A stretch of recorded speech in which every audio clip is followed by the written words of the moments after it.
$2.6 billion. That's the average cost of taking a single drug from a laboratory bench to the pharmacy shelf.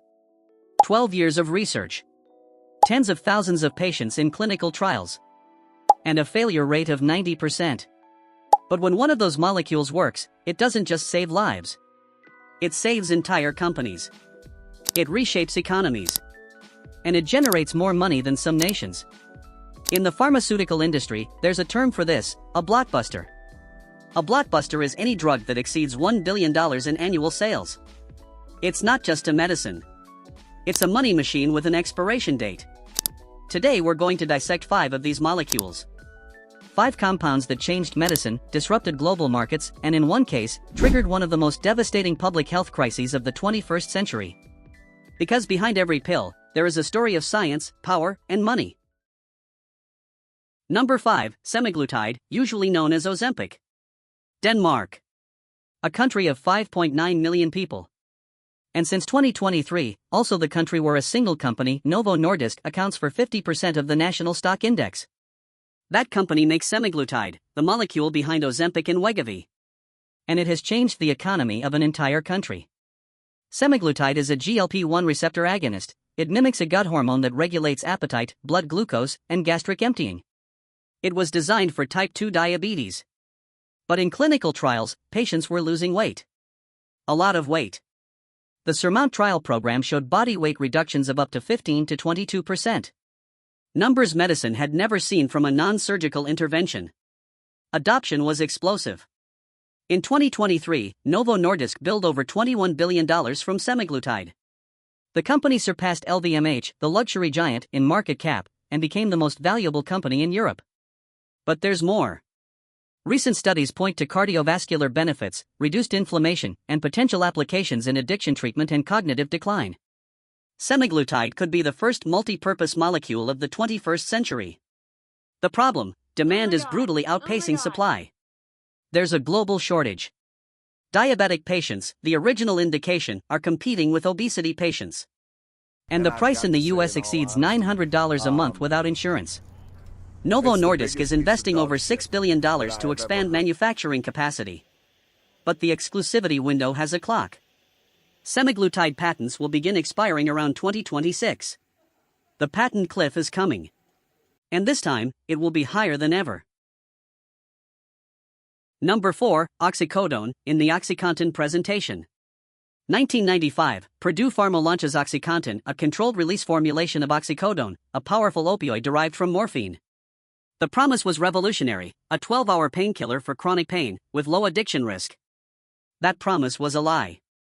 The Sackler family, Purdue's owners, knew the 12-hour effect failed in many patients, triggering withdrawal symptoms and a desperate need for more. They knew. And they didn't disclose it.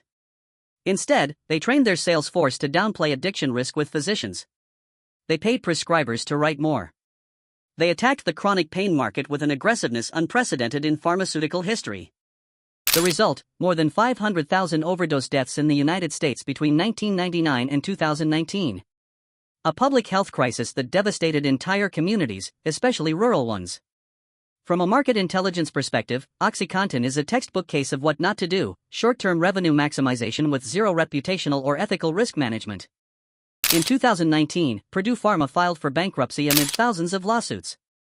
The Sackler family paid more than $6 billion in legal settlements, but faced no personal criminal charges. OxyContin made billions. And it cost hundreds of thousands of lives. The pharmaceutical companies learned a lesson. Or at least some of them did. Because today, there is a molecule generating more money than almost any other in recent history, and this time, the science seems to be on the right side. Number 3, sildenafil, usually known as Viagra. 1992, clinical trials for sildenafil aimed at angina pectoris and high blood pressure are failing. The drug isn't doing what it was supposed to. But the male patients in the trial are reporting a peculiar side effect. And they're refusing to return their pills. Pfizer's scientists understood immediately that they had stumbled onto something massive. Sildenafil inhibited phosphodiesterase type 5, PDE5, an enzyme that regulates blood flow in specific tissue. The result: sustained vasodilation. In 1998, the FDA approves Viagra. In its first year, it generates $788 million. The following year, it crosses $1 billion. Instant blockbuster.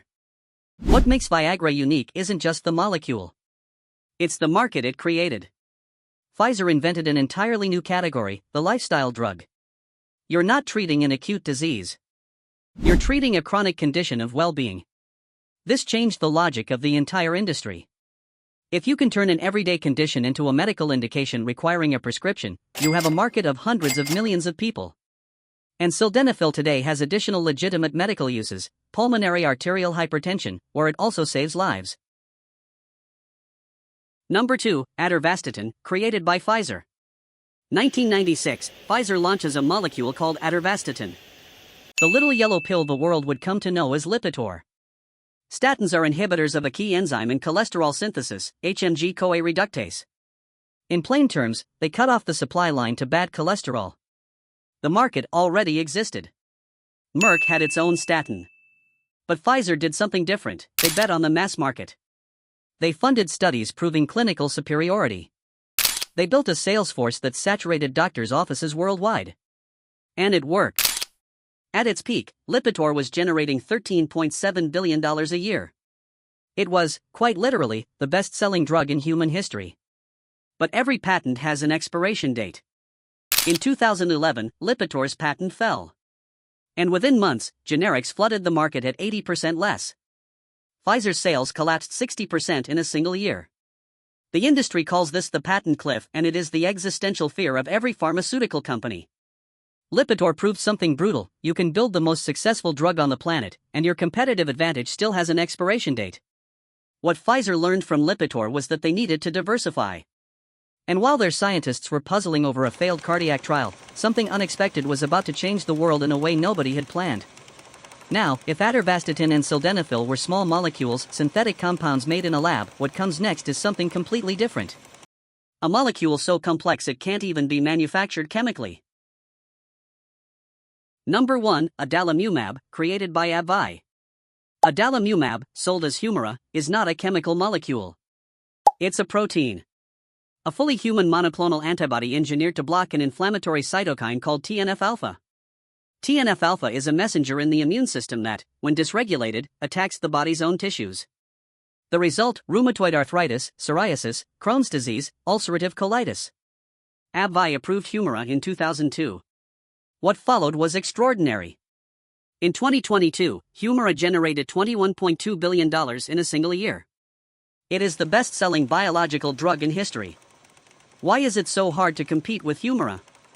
Here's the core of biological market intelligence: manufacturing a monoclonal antibody is nothing like making aspirin. It requires living cells, typically Chinese hamster ovary cells, cultured in precisely controlled bioreactors under extremely strict conditions. The manufacturing process is the product. This means competitors can't make a generic version of Humira. They can make a biosimilar, a highly similar version, but never identical.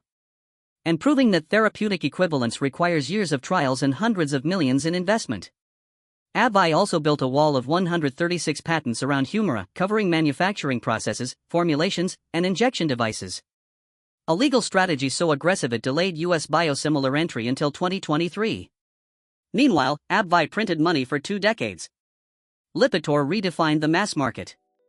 Viagra invented a category. Humira demonstrated the power of antibodies. 5 molecules. 5 radically different stories.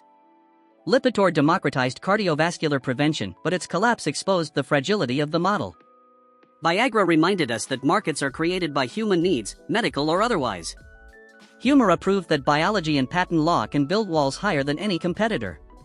OxyContin showed us the human cost when the ethical brakes are removed from a commercial machine.